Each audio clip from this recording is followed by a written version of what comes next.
हनुमान चालीसा तो हम सभी लोग पढ़ते हैं, लेकिन क्या उसका अर्थ जानते हैं? आज हम समझेंगे हर एक दोहे का, हर एक चौपाई का अर्थ। इस वीडियो को मैं 2 एपिसोड में करूंगा। पहले एपिसोड में हम देखते हैं कुछ दोहों और कुछ चौपाइयों का अर्थ। पहला है जो दोहा है, श्री गुरु चरण सरोज रज निज मनु मखरु सुधारु बरनौ रघुबर बिमल जैसी जो दाय के बलचारे। इसका अर्थ है, मैं गुरु की चरणों की धूल से अपने मन रूपी दर्पण को स्वच्छ करके श्री राम के निर्मल यश का वर्णन करता हूँ, जो धर्म, अर्थ, काम, मोक्ष इन चारों फलों को देने वाला है। दूसरा दोहा है, बुद्धिहीन तनु जान के सुमरो पवन कुमार बल बुद्धि विद्या देहु में हरतु क्लेश विकार।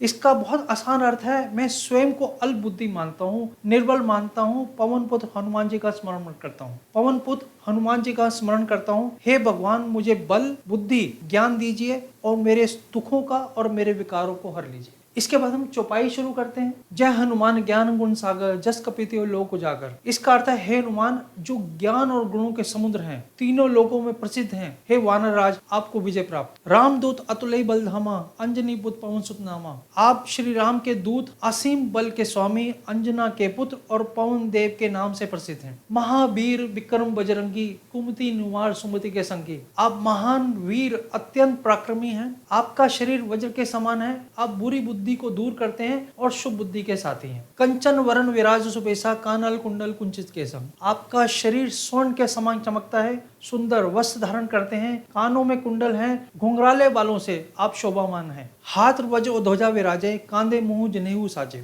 आपके हाथ में वज्र है, ध्वजा है, शोभामान है। आपके हाथ में वज्र, ध्वजा, शोभामान है और आपके कंधे पर गुंज का जनेऊ शोभा देता है। शंकर सुवन केसरी नंदन तेज प्रताप महाजगवंदन। आप शिव जी के अंश से उत्पन्न हैं, केसरी के पुत्र हैं। आपका तेज पराक्रम इतना महान है कि आप संपूर्ण संसार आपकी वंदना करते। विद्यावान गुणिया तो चातुर राम काज करबे को आतुर। आप विद्या, गुण, चतुराई से भरपूर हैं और श्री राम के कार्यों को करने के लिए हमेशा तत्पर हैं, हमेशा उत्सुक हैं। प्रभु चरित सुनबे को रसिया राम लखन सीता मन बसिया। आप भगवान श्री राम की कथा सुनने में अत्यंत आनंद लेते हैं और आपके जीवन में श्री राम, लक्ष्मण और सीता सदा बसे रहते हैं। सूक्ष्म रूप धरे सिंह दिखावे विकट रूप धरी लंक जरावे। आपने छोटा सा रूप धारण करके माँ सीता को दर्शन किए और विकराल रूप धारण करके आपने लंका को जला दिया। भीम रूप धरी असुर सहारे रामचंद्र के काज सवारे। आपने भयंकर रूप धारण करके राक्षसों का वध किया और श्री राम के कार्यों को संपूर्णता से पूरा किया। लाए संजीवन लखन जी आए श्री रघुवीर हर्षि उल्लाए। आप संजीवनी बूटी लेकर आए, लक्ष्मण को जीवन दान दिया, जिससे श्री राम बहुत प्रसन्न हुए और उन्होंने आपको हृदय से लगा लिया। रघुपति कीनी बहुत बड़ाई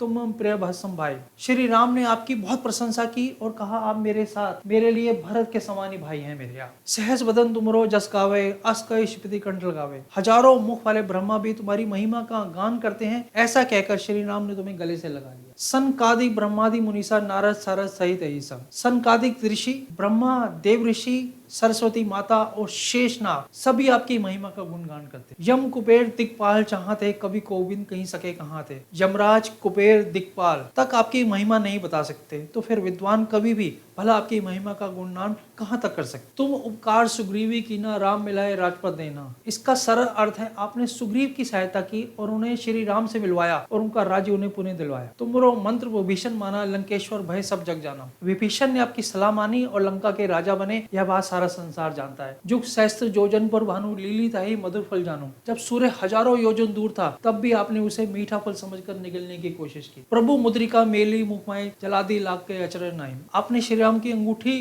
मुंह में रखकर समुद्र को पार कर लिया। इसमें कोई भी आश्चर्य नहीं है, क्योंकि आप बहुत महाशक्तिशाली हैं। तो हमने आज कुछ दोहों को समझा, कुछ चौपाइयों को समझा। अगले एपिसोड में बाकी की बात करेंगे। आने वाले एपिसोड्स में मैं आपको ये बताऊंगा कि किस व्यक्ति को इसके अर्थ के हिसाब से किस तरह से हनुमान चालीसा पढ़ना चाहिए। आप यदि सच्चे में हनुमान जी के भक्त हैं तो कमेंट बॉक्स में जाके श्री राम लिखें और मेरे चैनल को लाइक करें, शेयर करें। धन्यवाद।